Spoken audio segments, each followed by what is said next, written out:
care while providing much-needed services to our residents. Our work with St. Anthony, RTD, and GSA at the Federal Center to transfer federal land for this medical campus served by light rail is one of the city's most important endeavors over the last decade. I mentioned First Bank earlier. It has served as an anchor on West Colfax long before it was fashionable to be on this historic corridor. First Bank has always been proud to say it's based in Lakewood, and Lakewood is humbled to have such a prestigious institution and great partner in our city. Their commitment to Lakewood and the larger Colorado community is reflected in the more than $4 million it gave last year to nonprofit organizations throughout the state, and its sponsorship of the first annual Colorado Gives Day last December 8th. So thank you again. We also have Parma, Colorado right here, building a spectacular new neighborhood in the Rooney Valley. They're doing it with unsurpassed foresight and quality. And because of that, sales at Soterra have been by far the best performing residential community of its kind in Colorado. Thank you. And we have many of our retailers here today, the engines, who feel our ability to provide such a high level of services here. Walmart is here. Colorado Mills, who together with Denver West Village serve as Lakewood's largest driver of sales tax revenue. Lakewood City Commons, part of our new downtown and home to Lakewood's newest power breakfast spot, the Egg and I. They're doing pretty well over there. And of course, Belmar, a finalist for the People's Choice Best Place to Live, Work, and Play in the metro area. Now, I mentioned just a few of these, the many great businesses represented here today, to emphasize that at no other point in Lakewood's history has our relationship with the business community been more vital. We all know our mission, from the halls of Congress, right, Congressman, to the Capitol in Denver, to all of us in this room today. We must find ways to work together to create jobs, to rev up the economy, and put all of our residents back to work, with business as the job creator and government as the facilitator. These are some of the ideas I want to talk about today. As we all know, the last few years have been difficult. But as I said last year, strong communities anticipate and plan ahead for challenging times. Lakewood did just that. And as a result, not only survived, but thrived. And now, as I promised you last year, we are prospering. Prosperity must be built from a firm financial foundation, and we had yet another solid year. Because of some improvement in the economy and the meticulous oversight by our staff, the city will once again add a substantial amount to our reserves. This is great news because we did not project to add anything to the savings account in 2010. Now that account will be the highest in our city's history. Now, I always lead with financials because it forms the basis to achieve our true mission here, building community, a goal City Council and staff never waver from. Our budgetary strength allowed us to make community investments, such as in the future of O'Connell Middle School, which you heard about a minute ago. And look where they are now. Attendance up, achievement up, home to R1's only middle year's International Baccalaureate program, with Alameda High School providing the IB diploma program. Our hope starting out was simply to have the neighborhood kids coming back to their school. But now O'Connell and Alameda have the potential to be true magnet schools for high-achieving students. And once again, to the Board of Education for that decision, we can never thank you enough.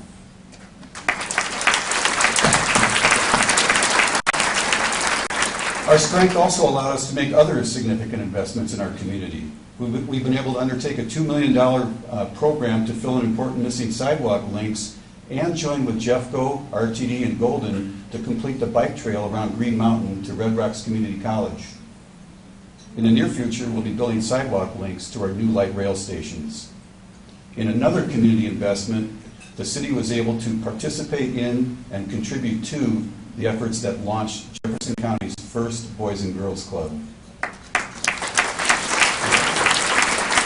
This accomplishment is a story of an entire community coming together around a new club that will positively influence the lives of thousands of Lakewood kids for decades to come. We also were able to answer the challenge from our Citizens Advisory Commission by becoming a partner in the West Corridor Historical Rail Cooperative to purchase car number 25. We've not only preserved this living piece of rail history, but we're also working to feature it as the showpiece at the new Oak Street Historic Light Rail Station. We're all looking forward to that. And just as we did some years ago in Alameda, we've been able to seed the process of forming a business improvement district on West Colfax, so that hopefully, finally, our wonderful merchants there will have the structure in place to control and direct their own future. Right over here. My thanks to the West Colfax Community Association and to Bunny Malm and Bill Marino for leading the charge to get this done. Maybe someday soon we'll be looking at a similar effort with the South Lakewood Business Association, whose leadership is also here today. So what's on tap for community investment over the next couple of years? Let me offer one tantalizing possibility: art. No, I'm not looking to acquire impressionist paintings with taxpayer dollars. But I want you to envision Colfax Avenue in just a few years. The Business Improvement District is up and running, as is the light rail. The Rocky Mountain College of Art and Design has expanded to well over 1,000 students. And the college has plans for on-campus housing in the historic New York building. It's also added classroom and gallery space to the former Albertsons at JCRS. The Lamar Street Station is the main commuting artery for students and faculty. REMCAD works with the neighborhood, the city, and RTD to include far more public art than either RTD or we could afford. To honor the Lakewood Brick Company's history there, we begin to incorporate brick in the design around the station, maybe even into the streets. Existing warehouses become the home for potters, sculptors, and other fine art, and galleries begin to spring up on Colfax. I'm not making this up. This is an idea a citizens committee began to discuss more than 2 years ago. And now we are using a grant to move forward with the planning for a Colfax Arts District. This vision is consistent with conversations we're also having in a unique, broad, multi-jurisdictional planning effort called the West Corridor TOD Collaborative. It's obvious that good ideas spread easily. And why not pursue an arts district? Art enriches our lives, and it's a renowned economic catalyst from Santa Fe, New Mexico to Santa Fe Avenue or the River North and Berkeley neighborhoods in Denver. All the components are in place for this part of North Lakewood to have such a district come alive. Our residents seem to agree that promoting art is a good idea. In our citizen survey last year, they told us that art is one of the 4 key drivers serving the quality of life that they rate so highly here. By the way, in case you missed it, 9 out of 10 respondents to our survey rate the quality of life in Lakewood as good or very good. I couldn't agree more. Another component helping to create a community where art enhances our quality of life was the recent completion of Cultural Vision 2028, the plan for Lakewood. The city was one of 8 communities across the state to be supported with grant money to create a long-term vision for the arts. Cities plan for new streets, and they plan their finances well out into the future. Why not plan for the need to preserve our history and promote our arts, particularly when this city's identity is so closely tied with our heritage? But let's get back to business. It is, after all, how we pay for all these dreams. Last year I talked about new initiatives from the economic development staff, like the Lakewood Business Bar, the Lakewood Business Academy, the Shop Local campaign, and the new TV show, Lakewood Open for Business, starring my friend and noted camera ham, Mike Stevens. This year I can report specific successes coming out of these ventures, like Granny Scott's Pie Shop in the Mission Trace Shopping Center. After the show aired in December, the show's owner said he witnessed a definite increase in customers. That's the kind of delicious news we like to hear about the show's impact. It's all right if you're groaning, it shows you're listening. It's all right. In 2011, the city is taking another step to help small business. In Lakewood, there are nearly 2,000 businesses that owe $5 or less in sales tax. You know what a pain it is to write a check for just a few dollars. Our finance department looked for ways to ease the burden on these small businesses. The answer? Don't worry about paying that amount. Just file the required sales tax form. This year will see us moving forward on another important business front, sustainability. That's right, sustainability as a business initiative. Our sustainability coordinator often says that one of the best investments for business is in its own energy efficiency. I simply call it job creation. The less money businesses spend on monthly energy bills, the more they have to purchase inventory and hire workers. This isn't just economic theory. It's actually proven and in place right here in the city of Lakewood. The innovative Greening Lakewood Business Partnership includes George Vallick, who you just met, Joan Smith of Red Rocks Community College, Susan Lithgow of the Learning Source, Ron Scholler of Scholler Architecture, the city, and of course First Bank, once again.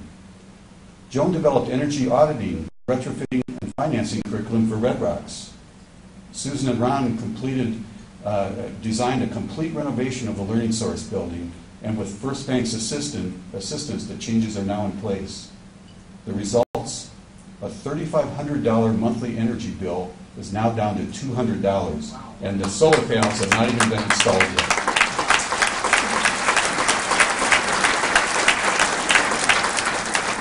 And by the way, that project also helps sustain 50 full-time jobs, including 2 soldiers with veteran green jobs who have just recently returned from active duty. Through the new Business Energy Efficiency Program, this partnership is looking to complete more of these extreme green makeovers in the Lakewood business community. Sustainable building comes in different forms. There's the shining example of Weston Solutions' new LEED certified building under construction as part of the company's transit-oriented development at the Garrison Station. This will be a catalyst for new investment on Colfax Avenue. Another form of sustainable building is reuse and renovation of existing structures. There are more than 1,500 commercial buildings in Lakewood, and it's no secret that we have some vacancies right now, which might slow new building starts for a time. So why not focus on encouraging energy retrofits for existing buildings? The blueprint is in place with the Greening Lakewood Business Partnership and the Learning Source, and the skilled, educated workforce is right here to carry it out. This is job creation now that makes our community and economy more sustainable in the future. We're even taking this concept one step further by joining a number of Lakewood companies in a dynamic partnership called Sustainability Circles.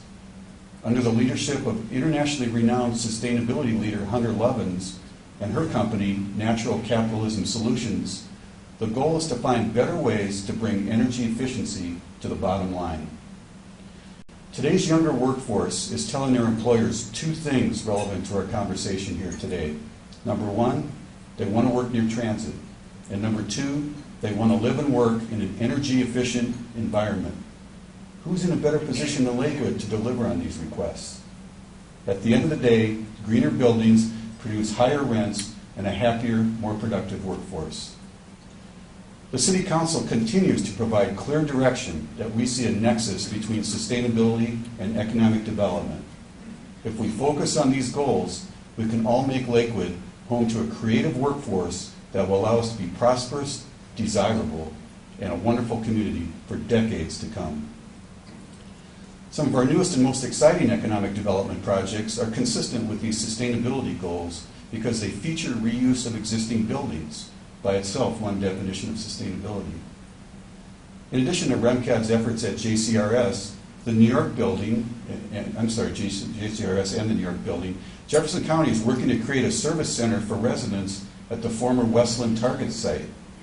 Not only will it bring new activity to Colfax and help revamp that area, it will also bring county services that residents need closer to home. By the way, I want to take a minute to just say special thanks to our partners at Jefferson County. I know Commissioner Don Rozier is here, along with County Administrator Ralph Schell. You have shared our vision every step of the way, and some of these milestones I'm mentioning today would not be possible without your collaboration. So thank you.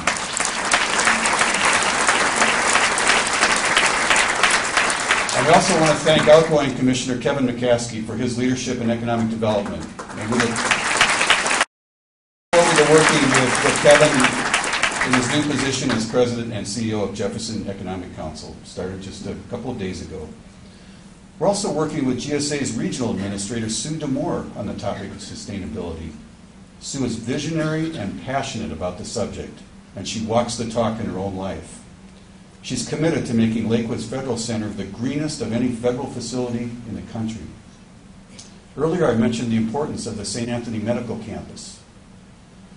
Well, the campus is in place because of the GSA's willingness to transfer